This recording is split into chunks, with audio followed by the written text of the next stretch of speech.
Shalom, shalom peuple de Dieu, partout Bozali, bisikelo so bizwa mibino, je pense que tous en essayons une fois de plus parce que je m'en mikolo rappelons ngazo le kate. Na ngina epsa papa, signaler maman qui tango ekoki wa papa etolongi tout ça la partage ya le banzambe. Et maman yebisa pe papa, papa yebisa maman benga bayaya, benga bilenge et comme tango oyo tolongi to parler sur la part de l'Éternel. Et na yango na lingi maman ola tafula, pamba te tokoki ko sambela te soki o tefularte. Conformément à la parole de l'Éternel. Mais l'autre, il a une offrande. Tout le monde expliquer en gros. Et tout expliquer en gros en large, à long et en large. Et puis nous allons parler aussi, si le Seigneur nous permettra, le baptême. Parce que ils ont mituna et belé batuni biso concernant les baptêmes, concernant les offrandes, concernant la dîme, l'autre est la dîme. L'aumône, la prémisse, hein, prémisse, il faut payer sa prémisse, tu expliquer Péango, tu expliquer, et puis, où ils allaient l'offrande ordinaire, où ils connaissent, mais ça n'a coupé ça, n'a qu'à tirer l'Église. Nayango, sans plus tarder, tu s'embellis. Éternel Dieu, Jésus-Christ de Nazareth, nous te bénissons parce que tu es bon. Merci pour la grâce, parce que comme nous avons les insuffisances.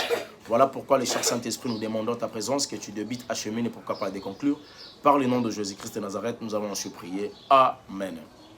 Merci. Partout dans le monde, je dis déjà un grand salutation à mon frère maître Christian Esongola. Depuis quelque part, je sais qu'aux Daviso, depuis quelque part, nous avons la Pambolayo. Commanda Tokos, voilà, c'est ça. C'est ça, donc, ce que vous voyez, vous en avez besoin qui t'a vraiment en RDC, tu descends vers l'RVA et c'est là où vous voyez pour retrouver le commandant Christian Esongo, là, il est là. Et je pense que service nous c'est aux Akitoko. Hein, nous c'est au Ngaboya Congo. Sur les Kioya Papé, on a beaucoup d'anaïe. Vous en avez moins difficulté mon aéroport en Gilles. Ce qu'on Benyikanga. En tout cas, nous avons une personne crédible à de l'autre côté à Koedeyo. Pour que aider dans ma manœuvre. Donc, donc voilà. Et pourquoi pas trop, merci à Ketia Kalo. Donc, Ketia Kalo, Liota, il n'y a pas de longa. Donc, nous avons la bombayo. Et pourquoi pas les Christiana et Songola. Je te salue.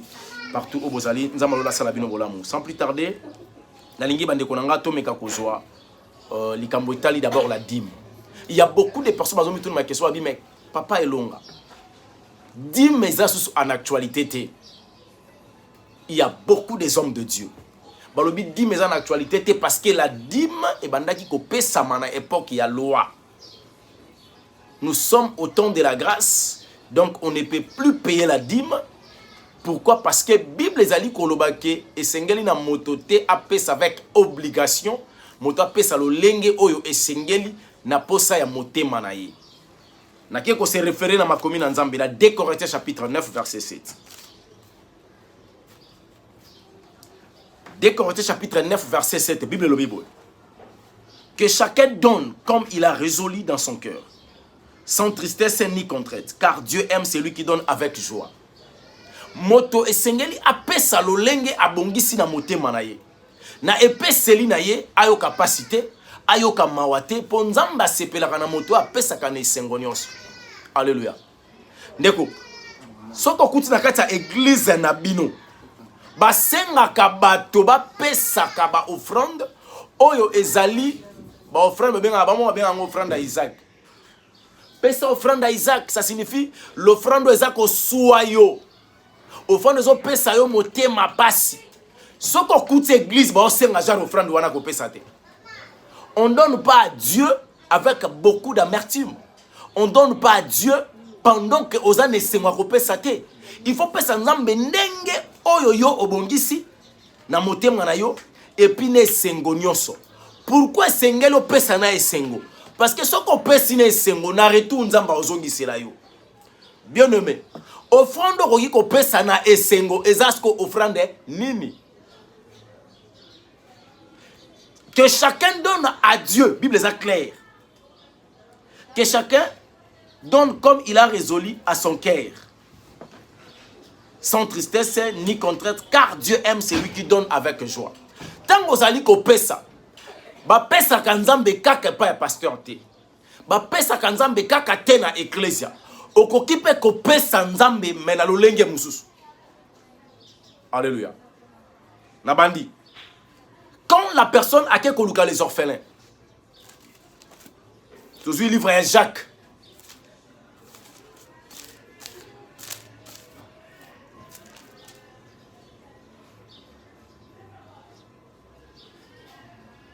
Jacques chapitre 1er, 27e verset. La religion pire et sans tache devant Dieu notre Père consiste à visiter les orphelins et les veuves dans leur affliction et à se préserver des souillures du monde. Alléluia. Religion où est pure et sans tache, c'est quand il a la possibilité, c'est quand quelqu'un il a la possibilité d'aller assister les orphelins et les veuves. L'assistance ya moto pas ya ban nabitike tope baso bakufela mibali ezalaka ba moyen ebele. Voilà pourquoi tango yo telemi ozwi misolo na yo olobi ngai na opesa dimite dim na nga na otinda ngo na orphelina ya wana opesi nzambe dimite dime kendaka na orphelina te. Là tu fais ce qu'on appelle l'aumône. Par exemple, on te paye 1500 euros. Au longo 150 euros, le bico est un dixième nanga dans l'orphelinat. Yaya, yeba kenzamba o traité muyibi. Na oya pour expliquer marambu nyonso. Na neye bat balobara ke non, la dîme n'a plus d'actualité. Hein? Faut comprendre bien. 1. La dîme n'est pas prédestinée pour aller dans une orphelinat. Ni na homme de vieillard moroboy, ni dans les hôpitaux. Quand tu fais le bien, tu prends ton argent, tu envoies à l'hôpital. Tu prends ton argent, tu envoies à l'orphelinat. Au Tindiango, au Sungi, motomo azaki obela, motomo azaki na problème. Tu as fait ce qu'on appelle l'aumône. Et ça na bato ebele bazouakate nanzela ya aumône. Pourquoi? D'abord, tu vas expliquer l'importance de l'aumône et l'impact de l'aumône chez la personne qui donne, qui fait cet acte-là. Moto oyo ake kopesa aumône. Na retour, nzamba kosala ye source ya bénédiction na domaine wana. Moto wana otika lukaukate. Moto wana kotika la kokaukate vina ye mobimba. Pourquoi? Et surtout ce que na bandika na zuna orphelin. Bible lobi na biso, éternel Dieu, il est le père des orphelins et le défenseur de veuves. Tango to benga nzambe père. Père elingi koloba, le responsable, donc il est responsable total yabana wana. Donc vie ya orphelin est dépendant na nzambe. Parce que nzamba ko kita sur la terre pour prendre la responsabilité yabana wana. Éternel Dieu utilisera les hommes. Après utiliser une maman, après utiliser un papa. Alléluia. Alors, soki nzamba leki na canal na yo, yeba ke nzambe nda lati yo, wana nzambe kati na yo. Tango yo ke opamboli bana wana, osungi les orphelins. Ça signifie tu as joué les rôles par lesquels Éternel qui a joué. Parce que nzambe basunga kayete. Lokola yo sali bongo.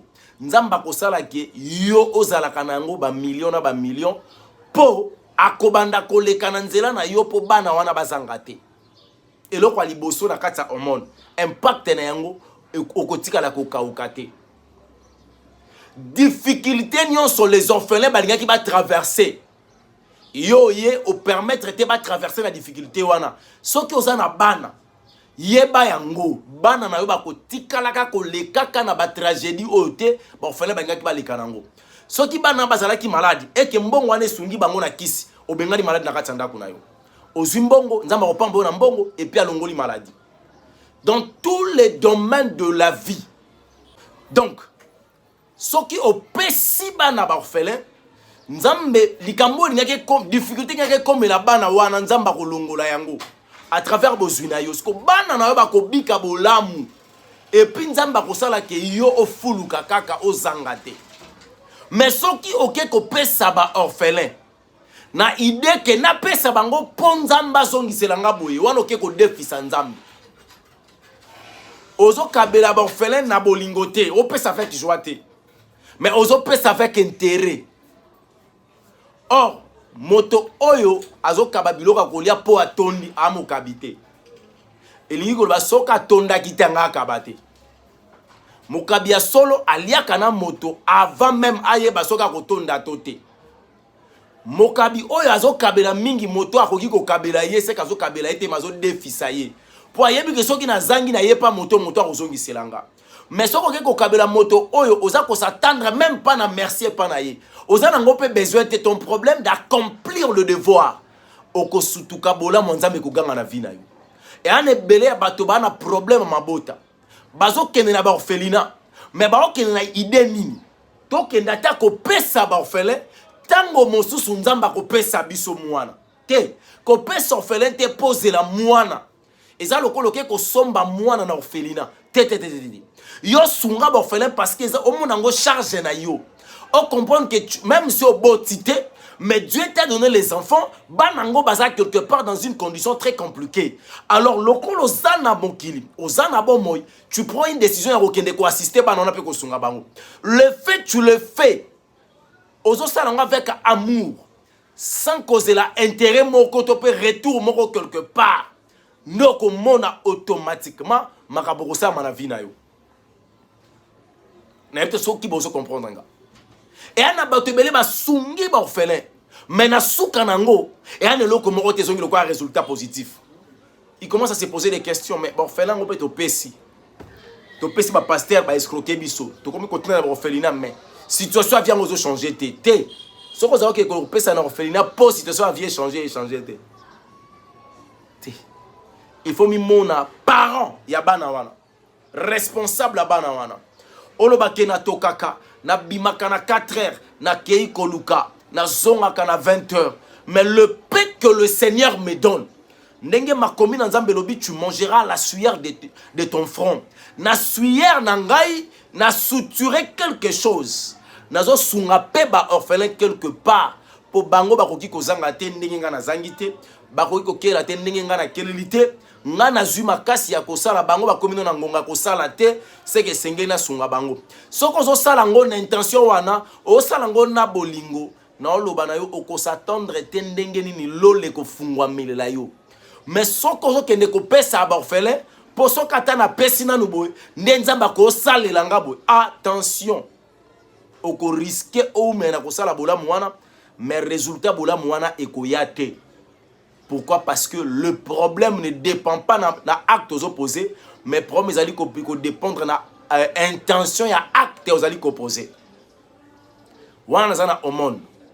Donc faire le monde, ça signifie assister les autres. Bateau bazaba faible, kende ko assister bangona oyozana yango, bien-aimé dans le Seigneur, et ça quelque chose ya malamu mingi koleka e benganaka pauvreté, e benganaka maladie. Et bengana kama kambo belé. Donc ceux qui bozunoye comme pas ba veuve et sungi ba veuve wana na likambo moko songolo yeba ki likambo wana vina we ko tirala ka boyaka te et tikala boyate. Webi ke Dorcas Tabita abandaka ko sala ba monde ko sunga ba veuve. Et lokoni ne salati ba kende ko benga apôtre Pierre Mbang. Ba yebi ke moi so kaza na bon moyi ba veuve ba kozanga bilamba te. Au monde na ye et ça là qui et pour ça qui batoba qui ne ko benga apôtre Pierre. Et quand Thomas a commis, Thomas a obligé à belle l'ensemble là. Tabita zonga na bon monde. Bien-aimé, an aboti mwana eliboso apesi nzambe Samuel. Samuel azalaki offrande nene. Azalaki, je m'excuse, azalaki dim. Azalaki omon. Azalaki prémus. Azalaki action de grâce. Toi azalaki nini. Ndeko muso ko labite Samuel azalaki action de grâce. Parce que Samuel en attend aboti aye ko pesa nzambe merci. Te. Samuel azalaki action de grâce te. Samuel azalaki prémus. Mwana nanga ya liboso na kozongisela yo ye. Soko pesinga na pesi yo ye. Aza prémus. Salaire ya liboso. Poani balubaka ki salaire ya liboso baliaka te. Parce que motoso qui azo reconnaître que oyo naza nango eutie pa ya nzambe na fona la kisanzambe que oyo pesinga na yebi pena ke yo pesinga mais lokole eutie pa na oseke za ya yo zwa nanu sala nango oyo lingi et na retour yo po koyeba kozongi kopesa nga siko oyo ya ngai. Après Samuel anabotaki su bana mosusu. Bana wana bazalaki bana ya Ana na Alkana, mais Samuel azalaki ya Nzambe. Alléluia. Et tango moto akendaka kopesa Nzambe mwana na ye, soka za mwana mwasi, il faut oyeba ke mukolo bakoya kopesela mwana dot, mama to papa opesa ki mwana pa Nzambe, wana droit ya dot te. Wana ugangi papelo ngekomami wapi? Mwana ngwaza ya yo. Azaya yo. Mazaya yo te. Parce que ozana droit dot pour ça na dot ni. Dot ya mwana wana ekozwama epesami epa ya basali ya Nzambe. Koyebisa bango mwana oyo azaya Nzambe ebaye kobala mwana oyo na pesa ka Nzambe, du coup mbongo ngani ya Nzambe yango oyo. Et bango bakolongola oyo eza essentiel. Soki basala Nzambe bazala lokoso te. Bakolongola oyo bakoki kolongola. Soit bakoki kolongola 1/10 na mbongo ya dot. Babite biso ozwi 1/10. Ezali signe ya ko reconnaître que dot mwana oyo eliami awa. Oyo etikali ba parents bozwa. Donc Nzambe nda zongiseli ba parents. Donc basala Nzambe bazo représenter Nzambe. Bazongiseli ba parents dot na bango. C'est comme ça se fait. Soki moto apesi na Nzambe prémus te. La personne n'a pas compris que musala oyo azui premier salaire fallait kapesa Nzambe. Ya le bité premier salaire on pesa maman abiso. Oui, maman na papa bazana droit kolia, mais premier salaire te pour rendre apesa que musala te. Eza Nzambe. Bato belé bazui ba combat le na domaine na misala. C'est parce que Nzambe n'a pas razala te. Tango wana musala te. Osilisi basala Nzambe nyonso sur réseaux sociaux. Au kotisi ya koto fandaka na ba retraite na ba jeune. Au salina ba ve. Au salina ba alliance. Mais na suka ya ba alliance na yo, oyebi na kuwanga nango. Tant ka premier salaire rekoti otala bena 2000 2000 euros. Na pesa nyonso na pasteur. Pasteur yemo ya sara musala te musala ka fandaka biso to so ato pesa ka. Oh, et comment ça la musala te? Lia. Kasi ça la paie 6 mois. Ça la une année, ça la 2 ans. Ngana yi bato ba finga ba pasteur, ba bela baluka ka ba pasteur. Soko pesi Nzambe prémus.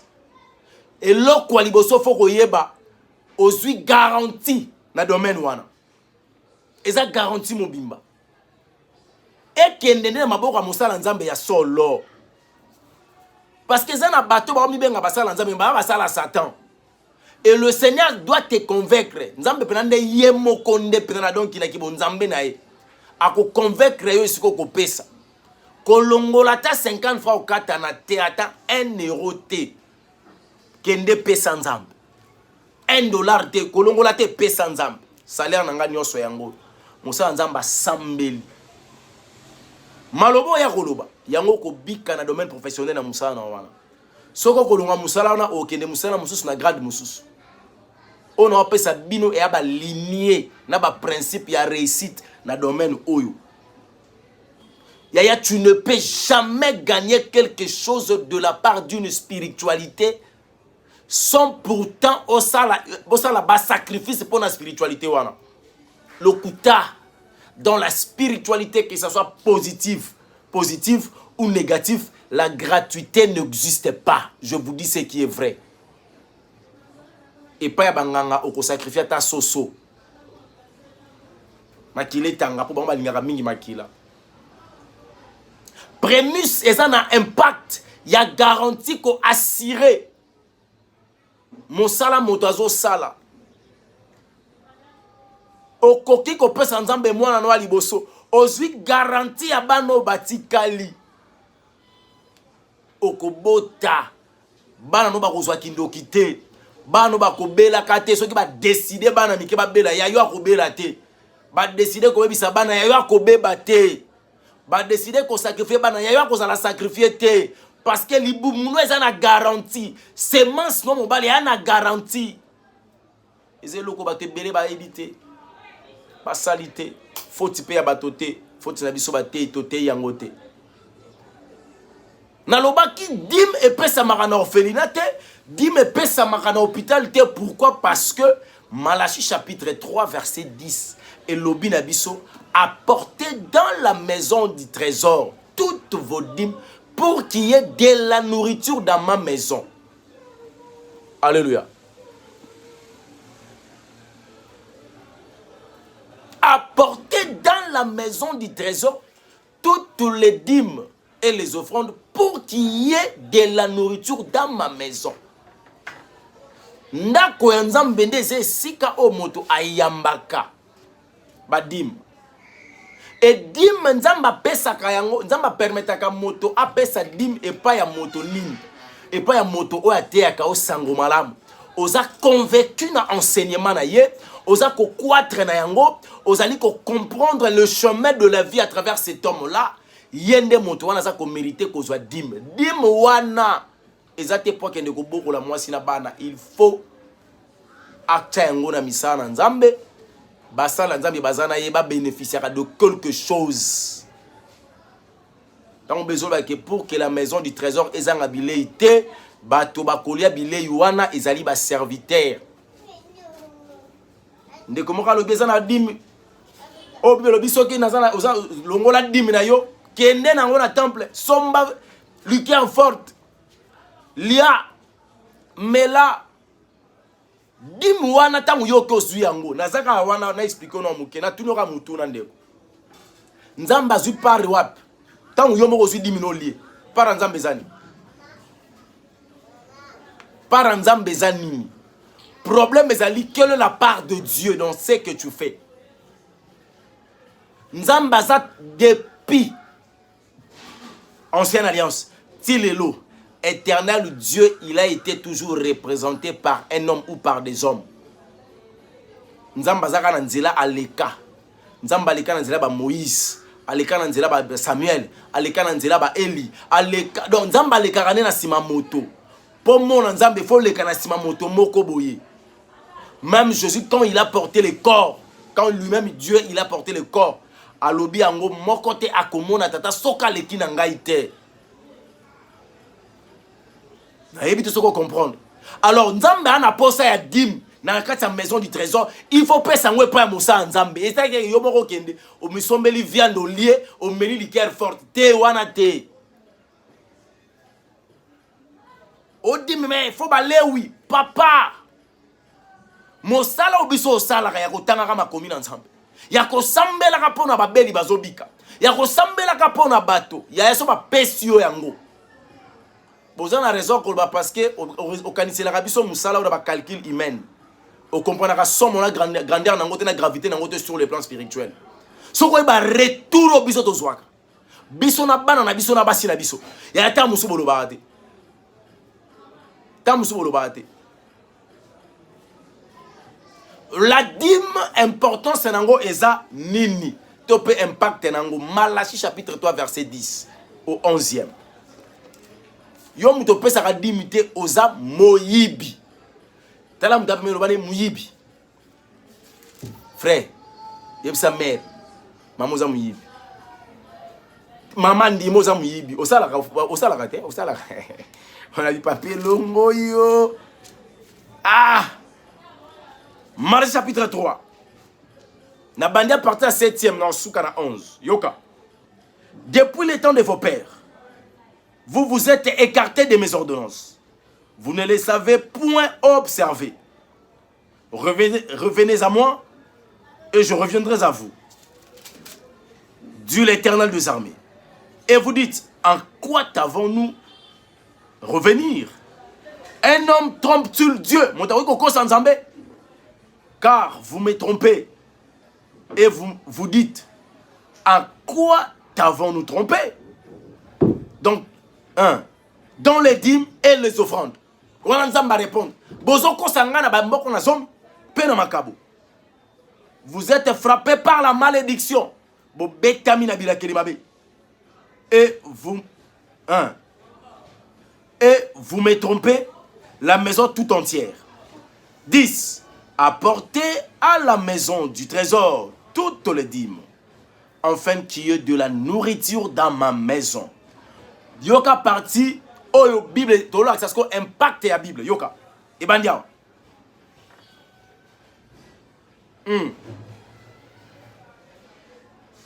Mettez-moi de la sorte à l'épreuve, dit l'Éternel, deux armées. Bossa lo kwa komekangai et lobi nzambe ya mampinga.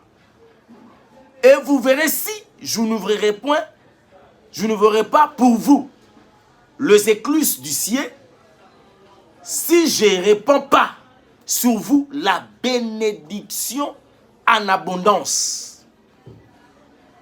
Pour vous, je m'énoncerai celui qui dévorait, celui qui dévore. Et il ne vous détruira point le fruit de la terre et la vigne ne sera point stérile dans vos campagnes, dit l'Éternel des armées. Alléluia. Bandeko boni misato transpirer mboka na biso bino mozana malili ya bandeko na soli banda Congo biso zana moto. Donc nkolo mukila sala mukili ne bongo. Bolobi to ko sanzambe na nini? Boko sanzamba lobi boko sangana badim. Mais impact adi mezani. Alobi bosa lokola komekangai botala soki ngai nzambe na kosala te. Ausani abi akofungola manisa ya lola. Donc lingi koloba ba bénédiction nyonso ezali kolo. Kode akofungola manisa bénédiction ekokita. Pas botala soki na kopambola bino en abondance te. Il faut à la bénir abondamment. Mais voilà le principe, nourrir la maison du trésor. Soko salita lui, vous êtes frappé de la malédiction. Vous avez bien Nzambi. Yo suko yo yena la philosophie humaine. On bien aimé, on donne pas la dîme, mais on paye. Soko zo futa, c'est que ça nyongo. C'est une obligation. Bandeko bota mwana évangile ko lobake, papelo nga tanga sunzambe soit sambela makasi. Ya na oye bisayo obongola déjà moté mozobika une vie à sanctification. Mais tu seras jugé à cause de la dîme. Longola philosophie humaine. Pesanga verset biblique moko eza ko interdire la dîme dans nouvelle alliance. Talisanga place au Christ azo pekisa dîme. Menga na oyebi so Christ a telemela ki ba pharisien, pamba te ba pharisien bazala ko respecter dîme, mais bazala ko zanga bolingo. Nde Christ a bibino bo pesaka ba dîme, bo pesaka makabo. Bosa madame, mais bozangi bolingo, c'est que bosa le côté. Donc, et sengeli na moto asala nyo a respecter les principes sur 10 c'est à la 10. Et ça que osaka ka bolingo pesa ka dimite moibi. Yo mona ka ke dim wana soke yepa na biso. Bon voix misi biso. Et ça problème te. Ba problème yo saka nango tango ya ko ka basala nzambe. Soki balobi ke te so na bina sambelele likambo wana nde na yoki musala wana yepa ko mvoama osuka meko ebisanga e amalam ko pesa ka basala nzambe dimite tinda ngo na orphelina soki yindi benga bana basambelela pe bino benga bango benga sika basala nzambe pohani.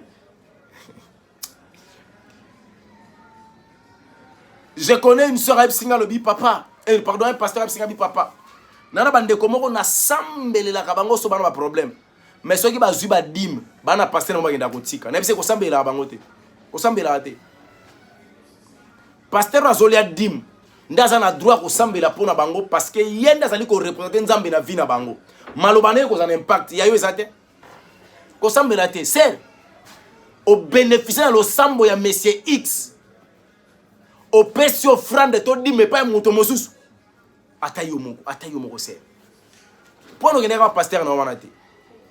On est avec mon pasteur là, nous avons un problème, comme on est à la passi, qu'on soit un téléphone à la passi, mais au moins tu n'as pas dit nabiso. Ya. Bon nous la banane. Tala sa bando to lotaka. Tala ce qu'on sacrifice basala nzambe basala rapport na bino. Bino bato bo finga basala nzambe. Pona mbongo. Na ngina yebiso aux incapables de futa mosala nzambe. Ou incapable. Oko futa mosala nzambe te. Oko kate. Mais il y a des chrétiens bénis hein. il y a des chrétiennes très bénites. Il y a des enfants de Dieu par lesquels le Seigneur a pambola bango.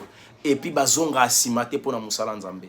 Balinga bayo kateke tol moko kuna na église moko betoboki oromona bango bakena assistance. Balinga ko kate bana moko baza kuna bazobela bango na ba na assistance. En tout cas bande ko na tika ete nzamba lola pambola bino. Les orphelins nyonso ya Arika ba pesi bino mbote. Balobi merci ba papa, merci ba maman.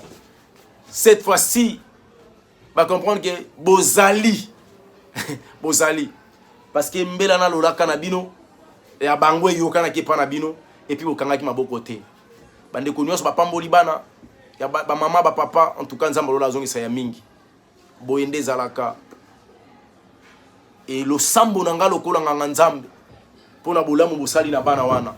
Je lève ma main pour prier.